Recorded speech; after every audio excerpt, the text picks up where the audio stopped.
Okay, so once again, welcome everyone. And as mentioned, we will start our training school with a very basic and general introduction of burden of disease and the disability adjusted life year concept.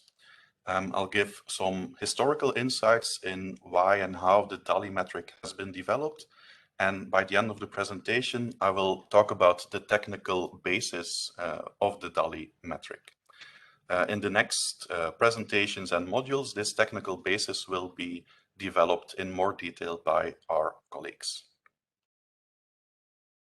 So let's start with the very basic. So what exactly is burden of disease?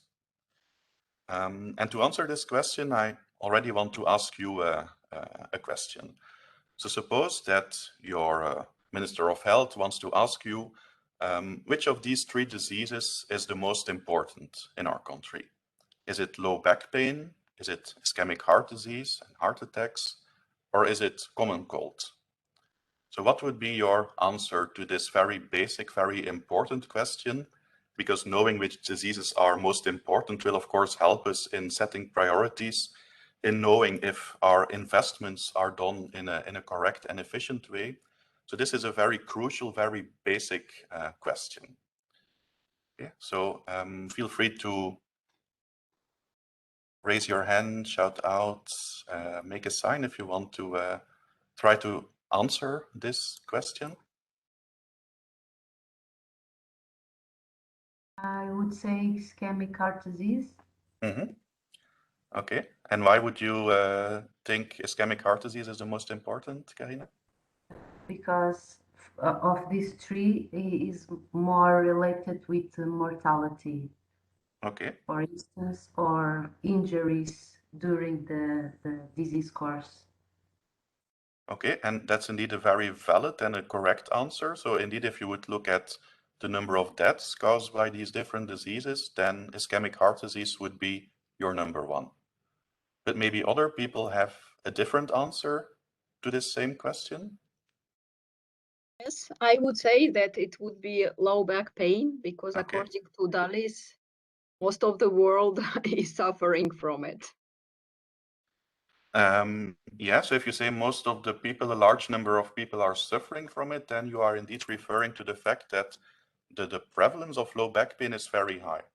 So if you would count the number of people suffering from the disease, then low back pain would be your number one and not ischemic heart disease. But also, you could even, yeah, go ahead. Also this number of years adjusted for disability.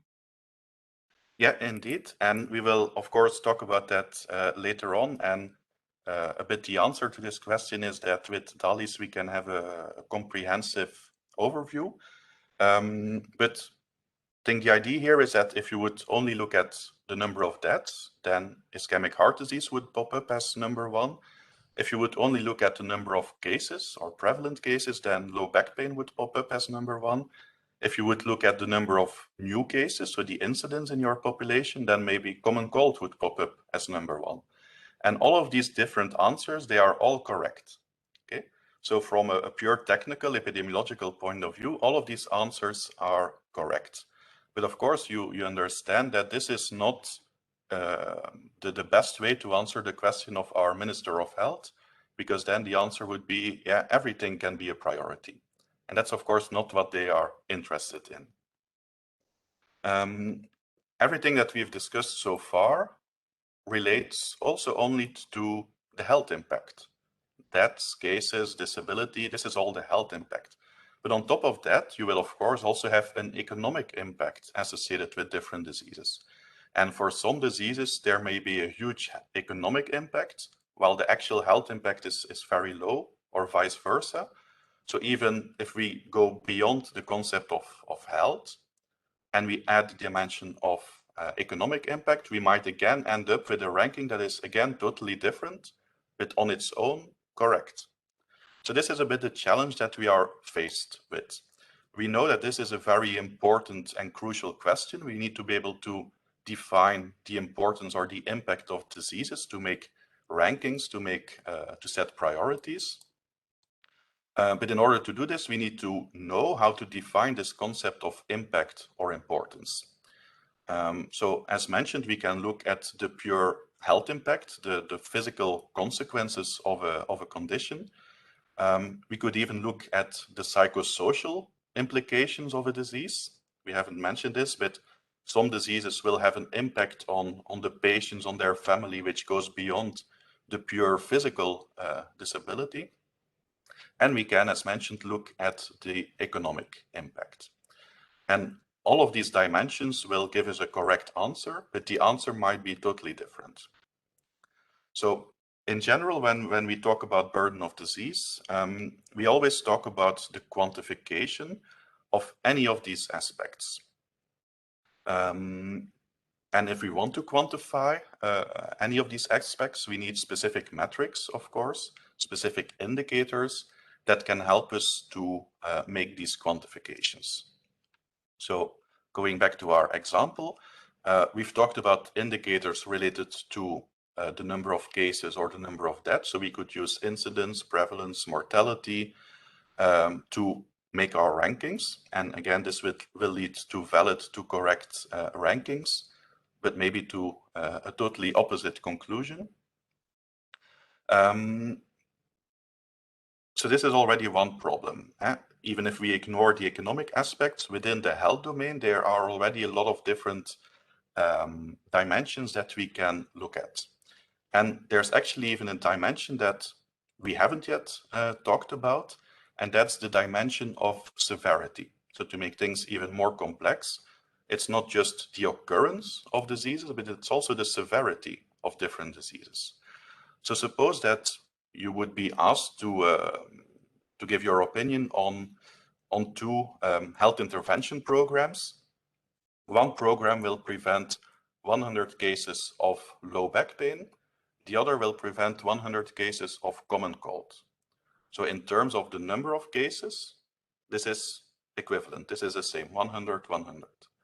But if you would try to answer this question, which of the two programs would be preferred, preventing 100 low back pain or 100 common cold, what do you think would be your answer?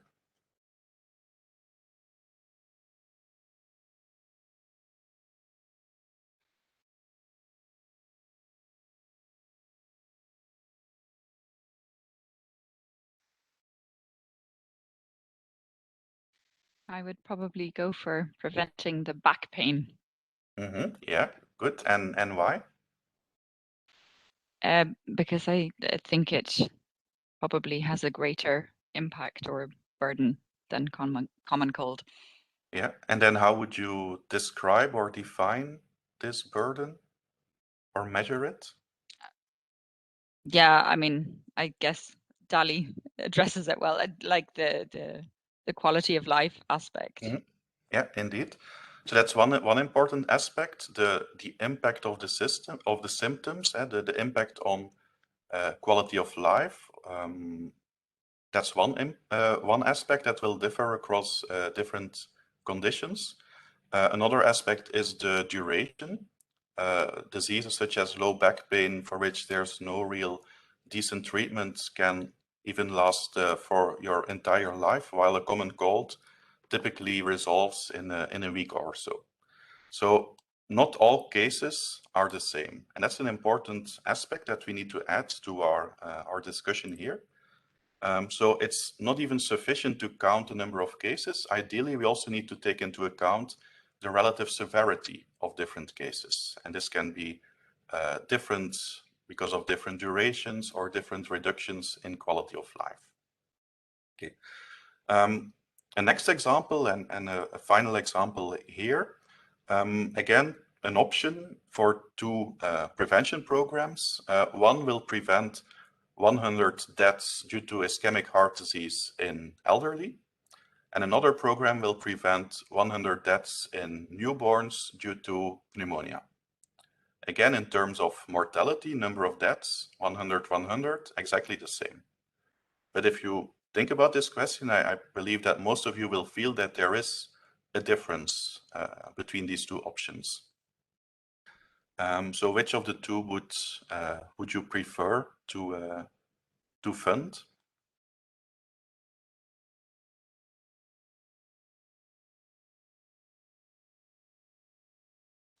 maybe, yeah? Sorry. Yeah, no, go ahead. I would say the newborns or Okay. ethical principles. Yeah, and what do you think would the ethical principles be related to? Why would it be more ethical to prevent mortality in a newborn than in a very old person? The expected years of life. Yeah, indeed. So even for mortality, we can also define some measure of severity, indeed in function of the residual life expectancy. So at a very young age will be associated with a much larger loss of potential life than the death in a person aged 80, 90, or 100. So again, not all deaths are the same. And if we want to make comprehensive and comparable rankings and prioritizations, then ideally we need to take into account all of these elements. So on the one hand, we have a difference between morbidity and mortality. On the other hand, we have the aspect of disease occurrence, but also the disease severity. And if we would use so-called simple measures of population health, which only look at one of these aspects or dimensions, we would have, again, a correct ranking, but this ranking might be totally different based on another type of simple measure. So to address this problem, and you've already referred to that, of course, but to address this problem, different researchers have proposed a large set of so-called summary or synthetic measures of population health. And the idea is that they aim to integrate two or more of these dimensions into a single number in order to give a more comprehensive answer to the question of which disease is the most important. In this table, I'm showing you an overview of different common summary measures of population health. And what is already evident is that some of them might reflect health experience, how much time in good health you have actually experienced. So it's a positive measure, while others would reflect time in good health that is lost. So there it's more a negative measure. But all of them use time as a common metric or a common currency to integrate these different dimensions and to arrive at a comprehensive estimate of health impact. So going from life expectancy over quality adjusted life years to advanced disability adjusted life expectancy measures, a large number of years of life lost metrics, and then slowly arriving to our disability adjusted life year metric, which is a combination, as we will see, of years of life lost and years lived with disability. So as you can imagine, the focus of this presentation will be on the DALY, on the disability adjusted life year metric, which is a health loss metric. It, as we will see, it reflects the number of healthy life years that are lost due to a given condition or a cause of ill health. And it also by combining the aspects of mortality, morbidity, and disease occurrence and severity.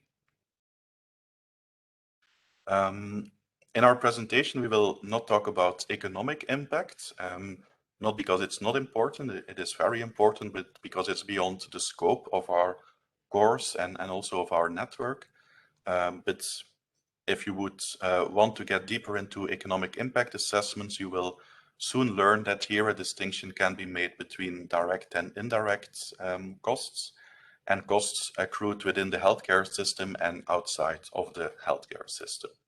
So this is a very important topic, but unfortunately outside of our scope. Okay.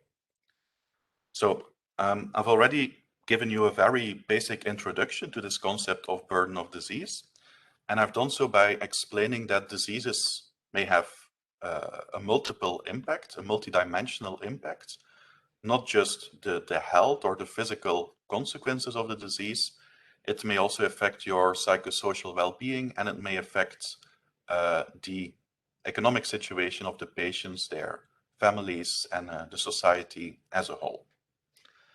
So we have these different dimensions, and in the largest sense of the word, the term burden of disease is used for any quantification of one or more of these dimensions. And why do we need burden of disease metrics? Well, as mentioned, we need them to answer these very basic questions. Which diseases are most important? Which risk factors are most important? And this information is, of course, crucial to guide your population health system, to evaluate how things are going, to monitor public health, and to prioritize diseases for prevention or control measures, or even for funding activities.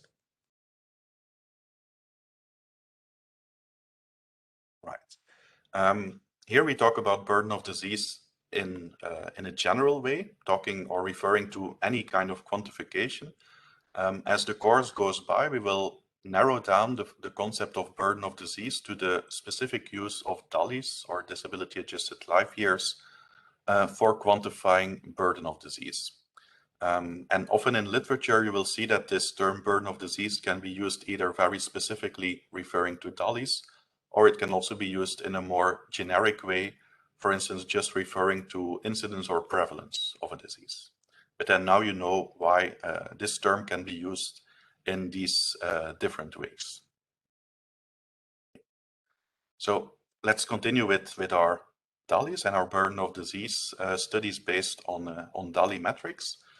I guess all of you know that the concept of disability adjusted life year has been introduced within the context of the global burden of disease study. And still today, it is the global burden of disease study who is driving a lot of effort that is being put at national and international level into burden of disease studies and applications of DALYs. So I want to zoom in a bit more on this GBD study. And the origin of the GBD study in the late 80s, early 90s was driven by the observation that at that moment, different projects were already running to evaluate the global burden of disease. So there were groups looking at the total number of deaths due to malaria, total deaths due to tuberculosis, due to HIV, etc. But if at that moment you would go to the World Health Organization and you would go to the different departments and start adding up the estimates produced by the different groups, you would actually come to the constatation that the sum of the mortality estimates for these different diseases would be 2 or even 3 times higher than the total number of deaths observed worldwide. So there were a lot of specific activities going on, but these were not done in a coherent and consistent way, leading to fragmentation and inconsistencies in the results. So the motivation for initiating the global burden of disease study was this need for a framework, a coherent framework to integrate all of the available information, analyze them in a consistent way, and disseminate them in a clear and coherent way. Over time, of course, this global burden of disease study has evolved quite a bit. As mentioned, it started in the early 90s with the publication of the very first global burden of disease study. At that time, as a set of very thick, several hundreds of pages books, and that you can still find secondhand in libraries. So the early 90s saw the birth of the global burden of disease study with the GBD 1990 study. And if you look at the logos here, this was conducted in collaboration between the World Health Organization, Harvard School of Public Health, and the World Bank. And we'll come back to that a bit later. After this launch of the first GBD study, some additional updates have taken place, again within the same groups at the World Health Organization mainly. But in 2007, an important event can be situated with the move of Chris Murray from WHO and Harvard to his newly founded organization, which is the IHME, the Institute for Health Metrics and Evaluation, situated within the University of Washington in Seattle, Washington. So from this moment onwards, because WHO continued to generate updates, from this moment onwards, we have two parallel streams of information on global burden of disease. IHME, in their global burden of disease studies, also revamped the whole infrastructure and machinery for both generating the estimates and presenting the estimates. And this has led to a gradually expanding phase where by today they are able to make annual updates for more than 300 diseases in all countries of the world by age, sex, etc. They also have a very modern and sophisticated data visualization platform, which we will use in our exercise and where you can explore all the estimates that they are generating. So today we are still in this situation where we have the estimates generated by IHME and published each time in the Lancet. And at the same time, we have the global health estimates published by the World Health Organization. But we do see that there is more and more convergence between the two as WHO is gradually taking over more of the work done by IHME. But it's important to note that there are these two streams of GBD studies. So as mentioned in our exercise, we will explore some of the IHME global burden of disease estimates via the GBD compare tool. In the rest of my presentation, I want to highlight some interesting global trends that we can observe based on these GBD studies. And the first thing that I want to highlight is the impact of the epidemiological and demographic transition across the world and worldwide. The demographic transition, linked amongst others to the epidemiological transition, means that populations in the world are growing, but also that there is, in average, an aging of the population. And the aging of the population is to a large extent driven by the reductions that we see in diseases that mainly affect newborn and young children. So mainly infectious diseases that can be reduced in effective ways through improved sanitation, vaccination campaigns, etc. So what I'm showing on these graphs here is the evolution from 1990 till the recent year, the evolution of the three main groups that are defined in the GBD studies. And these colors and these definitions will be used quite often. So this is a very common thing in GBD literature. So we have in blue the non-communicable diseases, in red the infectious and other related diseases, and in green we have the injuries.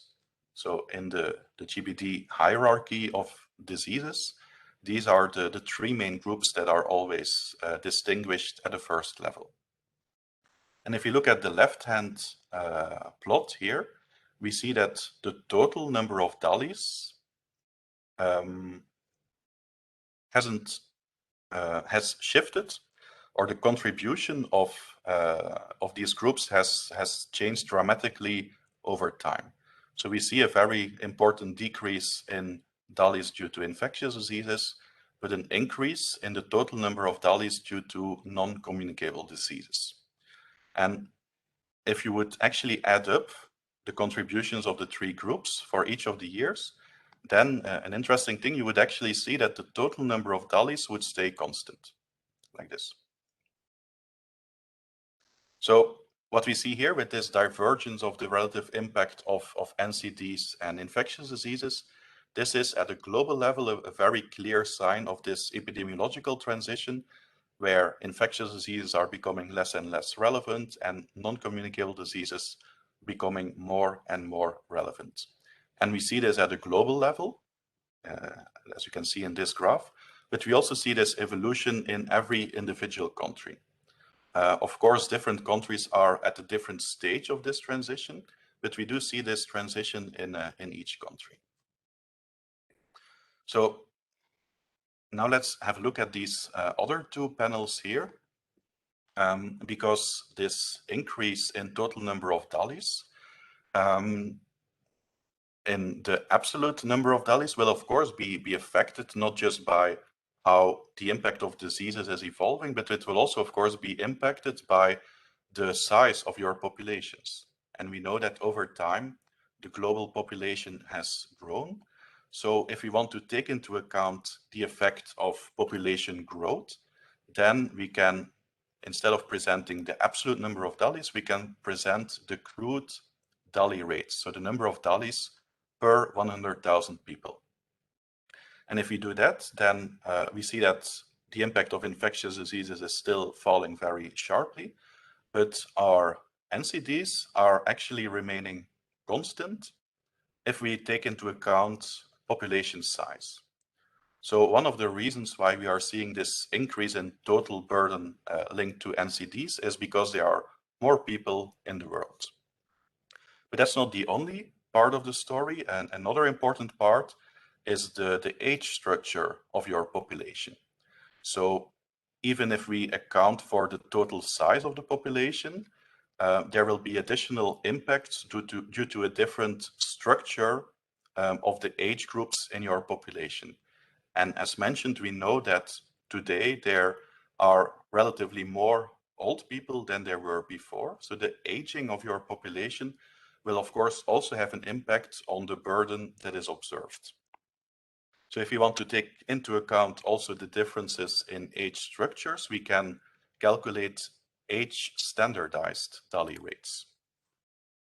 And then we see a result which is totally opposite as the one that we saw based on our total number of DALYs.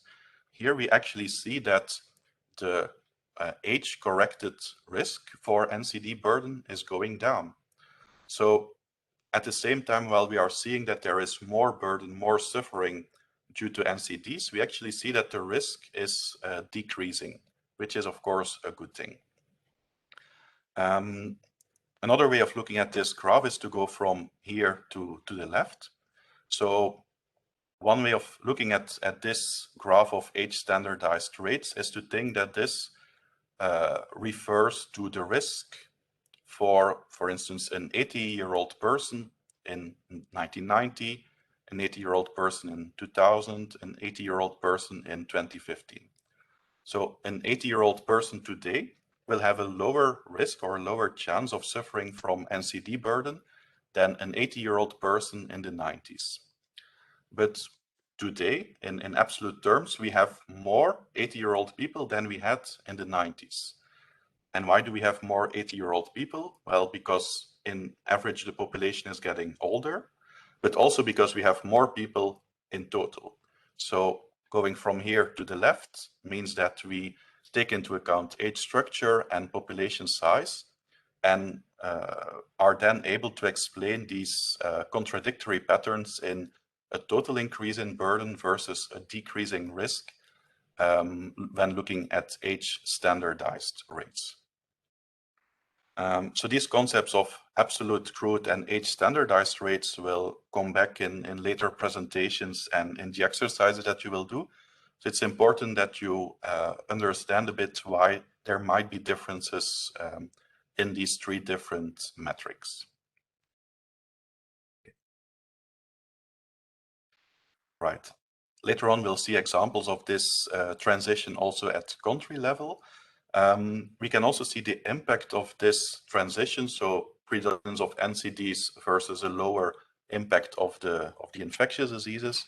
We can also see this impact if we would look at the rankings of individual diseases from in 1990 versus 2019.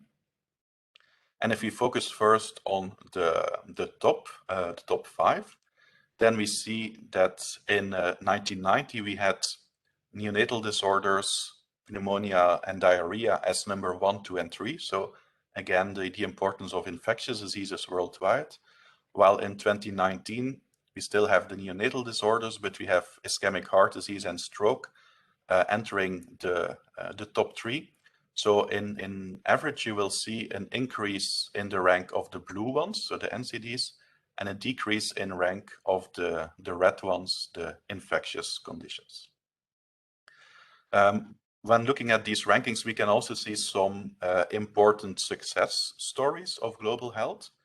Looking, for instance, at measles, which dropped from the 9th place in 1990 to the 71st place in 2019, of course, because of successful vaccination campaigns worldwide.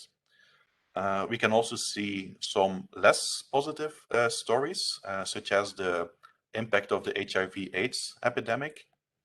In the 90s, before the peak of the pandemic, it was ranked 30. Then it increased very high, and then it started decreasing again. But today it is still on the 11th place in our global rankings. So these are already some very interesting insights that we can get from looking at these global burden of disease results. Since the results are generated for each country, we can also start comparing different countries. And then I would like to ask you for your current insights. So what do you think would be the countries with the best and the worst levels of health today? Hi, can I answer? Yeah, sure. It's usually the countries with the highest income that have the better health, and the countries, of course, the opposite, the countries with the lowest incomes, like the Republic in Central Republican of Africa, have the lowest, and Afghanistan also. So some countries with the lowest income in the world, they have the worst health outcomes. Yeah, definitely. So that's indeed the crucial aspect here, that health is for a very large amount driven by the general socioeconomic and political context of a country, which also means that there are a lot of health inequalities across the world and also within countries, of course, driven mainly by this general context. So indeed, if we would look at a world map, we would see that the best performing countries in terms of health would be Japan and Singapore, each having around 15,000 DALYs age standardized per 100,000 people. The worst performing countries would be Lesotho and Central African Republic, countries that are today still heavily affected by the HIV/AIDS pandemic. Central African Republic, which is also heavily affected by internal conflict. So again, this political context of war and conflict is, of course, also very debilitating for your health status. And if you look at the ratio of the best and the worst country, so Lesotho versus Singapore, then you see that in Lesotho, the age standardized DALY rates are 6 times higher than in Singapore. So huge differences across the world. And what is even worse, if we would make this map for 1990, the patterns would actually be quite the same. So even though we have seen that at a global level, our disease burden is not going up, it is staying the same or going down in risk.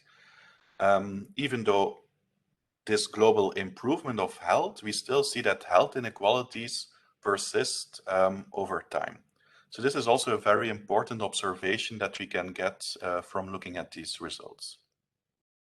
A similar insight on inequalities can be found when comparing the contribution of risk factors in low and high socio-development index countries. So we would, for instance, see that in countries with highest socio-demographic index, tobacco use would be number 1, but closely followed by high body mass index. So here people are getting sick because they are eating too much or to unbalanced diets, while at the same time, on the same moment, we see that in low SDI countries, malnutrition is #1 in terms of risk factors. So here, people are getting sick because they don't have enough to eat, they don't have access to balanced diets. So again, a very important inequality across the world, where food is at the same time killing and disabling because used in an excessive way, and at the same time in other countries because it's not able to be used in a sufficient way. Okay, so I've talked about the epidemiological transition, which we see at a global level. And as mentioned, if we look at individual countries, there as well, we can see this epidemiological transition, but different countries will be at a different stage of their transition. So we have countries like Nigeria, which still today have a predominance of infectious diseases, again, mainly HIV, also malaria, tuberculosis. We have other countries which are a bit in between, and these are often referred to as having a triple burden of disease. So countries like India, they are still fighting with the diseases of the past, but at the same time, they see an increase in the importance of diseases of the present. And at the same time, they have an important problem of injuries, mainly road traffic accidents, because of development of road infrastructure is leading to increases in road traffic accidents. So these countries have a very complex situation where they need to be active on different public health fronts at the same time. And then you have other countries like Belgium, Germany, other Western European countries where this epidemiological transition has already taken place in the past, and where today the largest chunk of the disease burden is linked to NCDs. Only a small group is still linked to infectious diseases, and then especially so the pneumonias and diarrheas in the very elderly. Maybe with the COVID context, this will become a little bit bigger, but then in the following years, it will be smaller again. So this is a situation today where different countries are at different stages of their epidemiological transition, but all of them are going through this transition. So if we look at Indonesia, for instance, we see that from the 90s till today, gradually the contribution of infectious diseases is going down from 50 to 20%, and NCD is going up from 40 to 70%.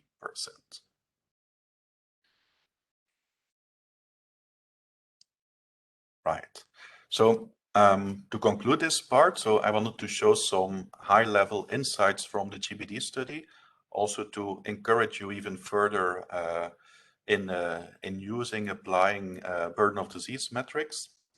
So I've started by saying that the GBD program projects aim to offer comprehensive frameworks for generating consistent and comparable descriptions of burden of disease. And if we compare the situation from the 90s till today, then we see that overall global health has improved, which is of course a very good thing.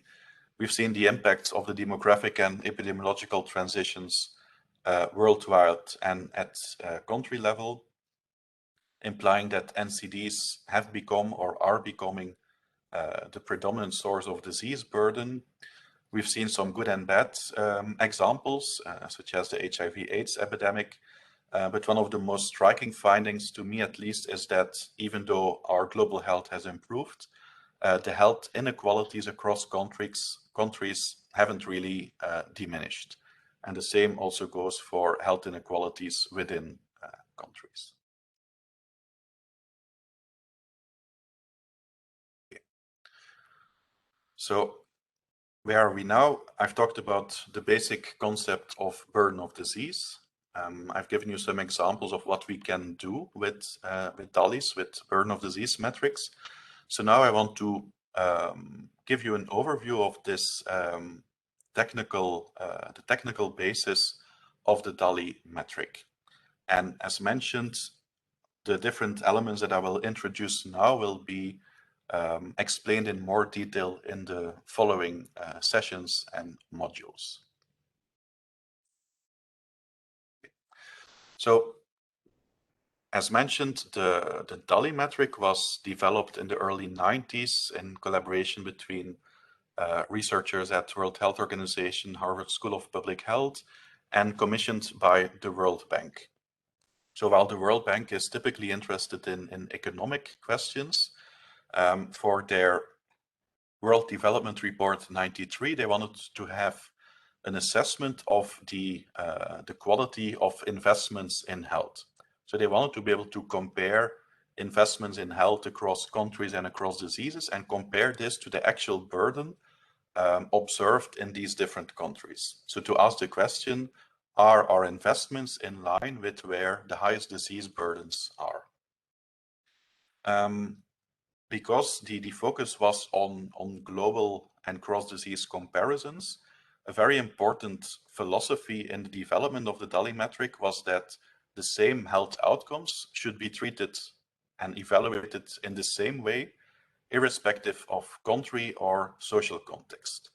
And this philosophy is very important, and I will explain some of the methods and choices that underlie the DALY metric.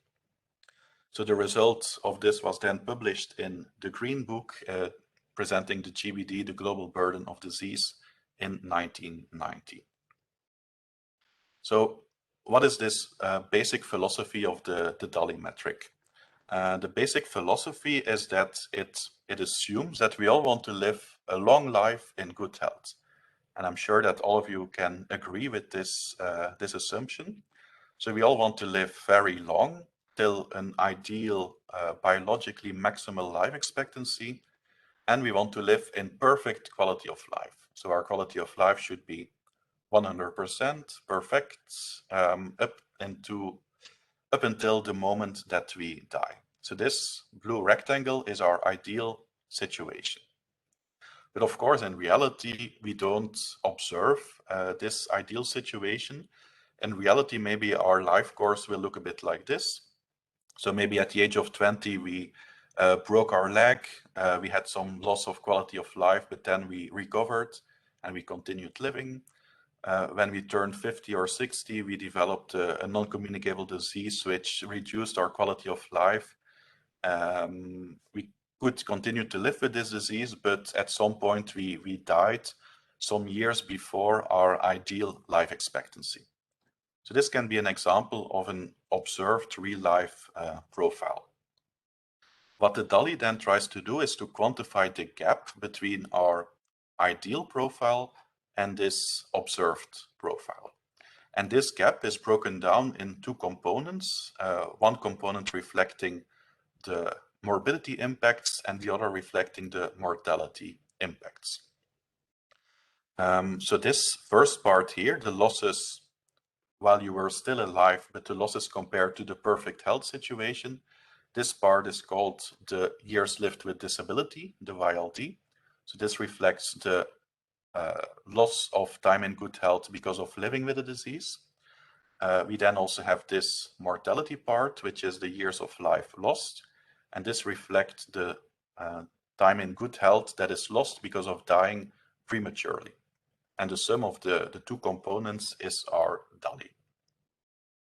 So in a more formal way, the DALY reflects the healthy life years that are lost due to living with disease or dying prematurely. So it's a negative metric, and it means that we want to have as few DALYs in our country as possible, and diseases leading to more DALYs will have a bigger impact. If we look at the formulas here, we see that it's indeed a summary measure combining the different dimensions that we've introduced before. So the YLD, the years lived with disability, can be given by the number of incident cases multiplied with the duration of the condition and multiplied with a disability rate. And this disability rate reflects the relative reduction in quality of life associated with the symptoms of the condition. The YLL, the years of life lost is given by the number of deaths multiplied with the residual life expectancy. So each death is weighted by their residual life expectancy. And if we then look at these basic formulas, we see incidence mortality, so indeed disease occurrence. We see duration, disability weight, residual life expectancy, which reflect the severity. And it's the sum of morbidity and mortality. And so again, this explains why it's a comprehensive summary measure of population health. And these are basically the formulas. So you just need to know how to multiply and add numbers, and then you will be able to do a DALY calculation. So you can do it by hand, you can do it on your mobile phone, or you can do it in very sophisticated software, but the basic formulas are actually very simple. In the next sessions, we will zoom in a bit on some of these novel or special components, such as the disability rate and the residual life expectancy.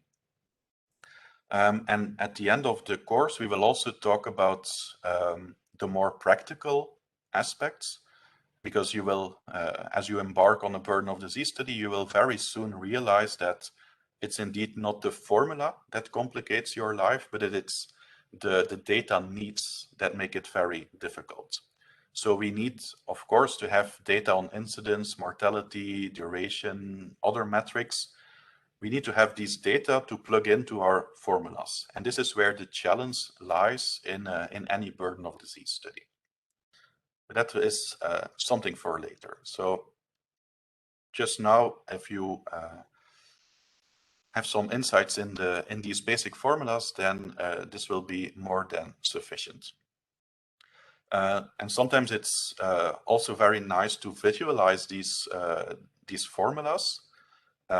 So here I have an example very similar as the graph that I showed before. And this will be an example of a DALY calculation for one specific patient.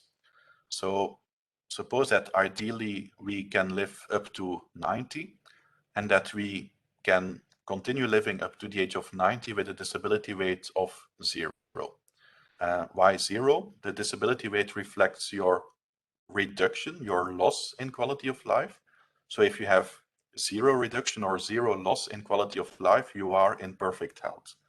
Of course, if you have 1 or 100% reduction of quality of life, so you have lost all of your quality of life, this is considered to be the same as being dead. But we want to be able to live with a disability rate of 0, of perfect health, up to a very long lifespan. And again, as mentioned, this is not what we see in reality. So suppose that we have a person who falls ill at the age of 20 and will die at the age of 60, and that the disability rate of their condition is 0.25. So living with this disease will lead to a reduction of quality of life of 25%. Okay. Well, our formulas then tell us that we need to multiply the number of cases. So this is 1 in our example, because we're talking about one patient. This needs to be multiplied with the duration of the disease, 40 years in this example, and multiplied with the disability rate of 0.25. So multiplying duration with disability rate would correspond to this rectangle of time in good health that is lost. And we multiply 40 by 0.25, which gives us 10. So this patient would have 10 YLDs. And what exactly does this mean? It means that this period of 40 years lived with the disease is translated or adjusted into 10 entire years of good health that are lost. So the disability rate is very crucial because it helps you to translate time lived with a disease into a total number of life years that are lost. So we have these 10 lost life years because of living with the disease. These can then be added up to the 30 lost years because of dying 30 years before the reference life span. And the sum of the two is then 40 DALYs. So this patient lost a total of 40 healthy life years because of his condition, because of the combination of being sick and dying. So if you understand this graph, these formulas, then you will also be able to understand the rest of the course, and you will be able to start with the exercises. And of course, the next steps will need to become a little bit more complicated, more data-driven, because we are very often not able to make such individual profiles for the different patients in our country. It is possible to do it, but most of the time we don't have the data for these very detailed profiles. So we need to work with population health statistics to calculate our DALYs. Okay. So that's the basic, and if you understand this, then the rest will also follow easily. I now want to zoom in on some more elements to already give you some additional detail. First of all, what I've presented so far would correspond to an incidence perspective for calculating YLDs. The incidence perspective starts from the incident cases and then measures the future health losses due to your current exposure. So by taking the duration into account, you are measuring health losses in the future. And this is very often used for infectious diseases. It can be used for others as well. Today in the global burden of disease study, they are using a prevalence perspective. So here the YLDs are given by the product of the prevalence of the disease, how many cases are there today, multiplied with your disability rate. So this reflects the current health losses observed due to past exposures. And this is commonly used for chronic diseases, and as mentioned in the GBD study, it is used for all of the diseases. We can also visualize the differences to make it a bit more explicit. So we have 2 times the same graph where the dots represent people that fall ill and continue living with their disease. Maybe they will die at a point or recover. And we are interested in the burden in this reference period. So we want to know what is the burden for the year that falls between these 2 vertical lines. In our incidence perspective, we always will start from the new cases that emerged in our reference period. So here we have 2 new cases that emerged in the reference period, and they will accumulate health losses in the future. So as mentioned, future health losses due to current exposures, the burden will in this case be attributed or assigned to the age at onset. And this is useful for disease prevention and control because we want to address incidence with prevention and control measures. Likewise, we can have a prevalence perspective. And here the difference is that we will now count all the experience burden in between these 2 lines. So we will count the actual burden observed in our reference period, irrespective of when the burden started or when the disease started. So here we are looking at the current health losses, which may be due to past exposures. We will attribute the burden to the age of the people in the reference year. And this is very useful for monitoring our healthcare burden. If we want to know how many hospitals, how many healthcare services we need today, then we need to look at the prevalence and not the incidence. So both of these perspectives are equally valid and correct, but they will give you different results. So it's very important to know which perspective is being used and which is the most appropriate for your question of interest. This will also come back in our presentation tomorrow. Another element that will be explained in more detail, not tomorrow, but next week, Friday, will be the disability rate. As mentioned, this reflects the relative severity of your symptoms, your health state, so the relative reduction in quality of life on a scale from 0 to 1, with 0 representing perfect health, no loss of quality of life, and 1 reflects death, 100% loss of quality of life. And here you see some examples from the global burden of disease study disability rates. for instance, with migraine having a disability rate close to 0.5. So this then means that having a migraine attack would be the same as being half dead. So if you sometimes suffer from migraine like I do, then I know this is then you know that this is a very good assessment of the health impact. Another component that will need more explanation is a residual life expectancy table.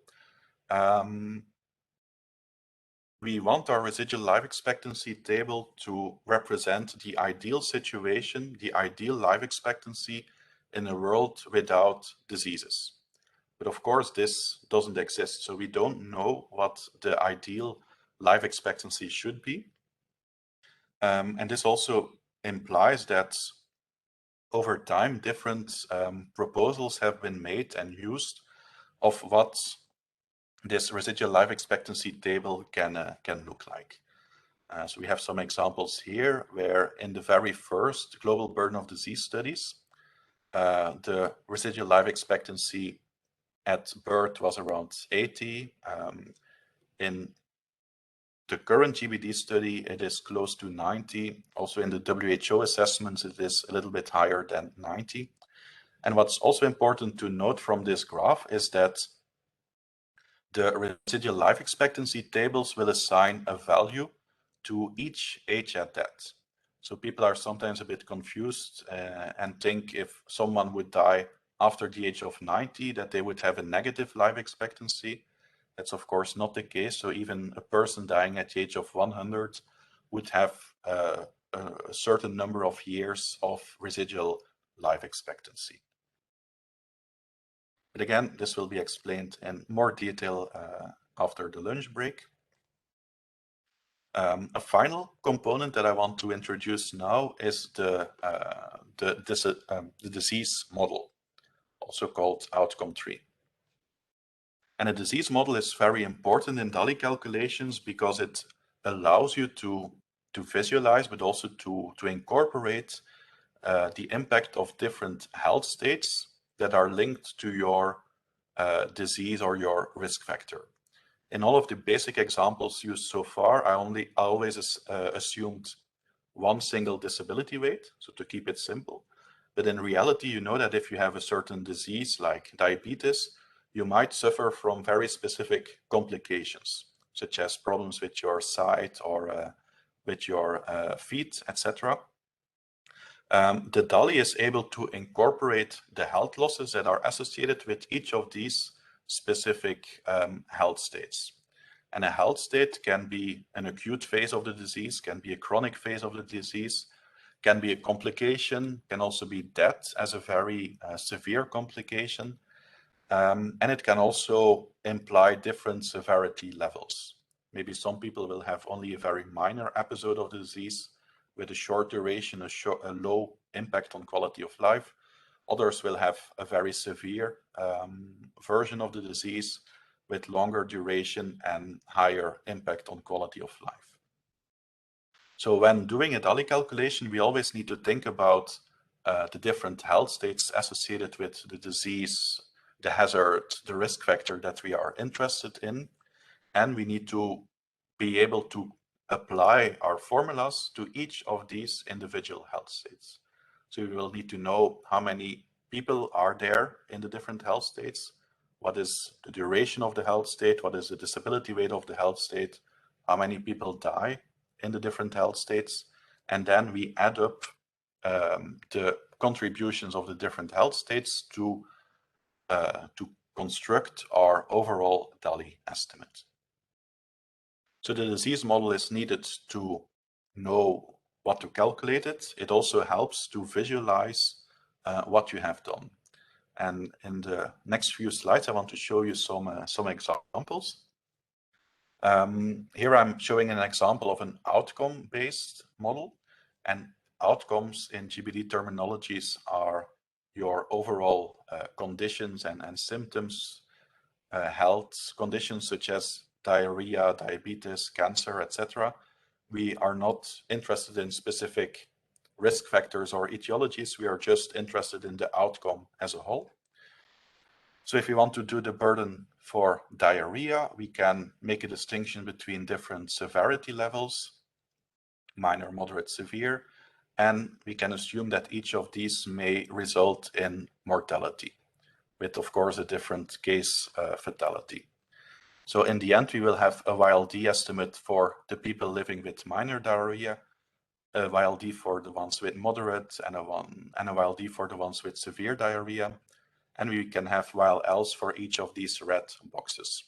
So we will have 1, 2, 3, 4, 5, 6 values. We then add them up, and this then gives us the DALY for diarrhea as a whole. Another example here is diabetes, where some people will have no complications, but still some disability. Others will have complications such as neuropathy, diabetic foot, with or without amputations, vision impairments, even blindness. So again, this shows that we often need quite a lot of data to do a decent DALY calculation. Once we have the data, it's again a matter of multiplying and adding numbers, but we need to know the data to know, for instance, how many people will have diabetic foot due to neuropathy, etc., etc. Okay. In addition to looking at the burden linked with outcomes, we can also look at the burden linked with hazards or pathogens, for instance, salmonella, which will lead to diarrhea, but which can also lead to other symptoms such as reactive arthritis or septicemia, which can be a cause of that. So again, we will need to calculate YLD for the green boxes, YLL for the red boxes, and add up the different numbers. Another example here is for Campylobacter. This is a graph from the ECDC European Burden of Communicable Disease project, where it was assumed that Campylobacter can lead to symptomatic infection, acute gastroenteritis, but in some cases to complications such as Guillain-Barré syndrome or reactive arthritis, and of course also to mortality. So again, we can visualize what the different health states are. We then can calculate our YLD and YLL and add up all the boxes to arrive at the burden of Campylobacter in this case. Finally, an example of a risk factor model. So you could assume that low levels of water, sanitation, and hygiene will increase the risk of different infectious diseases, again leading to their associated symptoms. Very often we look at risk factors in a way that is visualized here. So if we are interested in the burden associated with tobacco use, we will look at all the different outcomes that are associated with tobacco use, and we will calculate the proportion of this outcome that is linked to tobacco use, that is linked to the risk factor. And this proportion is called the population attributable fraction and is calculated in through comparative risk assessment. This is a bit beyond the scope of the current course, but we are developing a more advanced course where we will zoom in on DALY calculations for risk factors. Okay, so to wrap up, we've talked a lot about calculating our DALYs. We've talked about the formulas, and I've mentioned a couple of times that the final step, the calculation, is actually the easiest step. What is most challenging is all the preceding steps, starting, of course, with defining your study population, defining your disease model, collecting the data, and probably doing some data adjustments, because very often the data that you find are not in the right shape to be used for your calculations. And maybe you need to cycle through this process a number of times, because in function of which data are available, you might need to refine your disease model. This is something that we will talk a bit more about in the third module. So as for now, we will only focus on the formulas, but please already know that these preceding steps are the most challenging steps. Okay, so to conclude this last part on the technical basis, we've seen that DALYs are healthy life years lost. They are a summary measure of population health because they combine morbidity, mortality, occurrence, and severity. And if we want to calculate DALYs, then we need quite a lot of data and information. We need epidemiological data, clinical data on severity, duration, etc. We need specific elements such as disability weights and residual life expectancy. And we need disease models to visualize and structure the complete impact of our conditions. Okay, so with that, we are at the end of this first presentation. So I will stop the recording.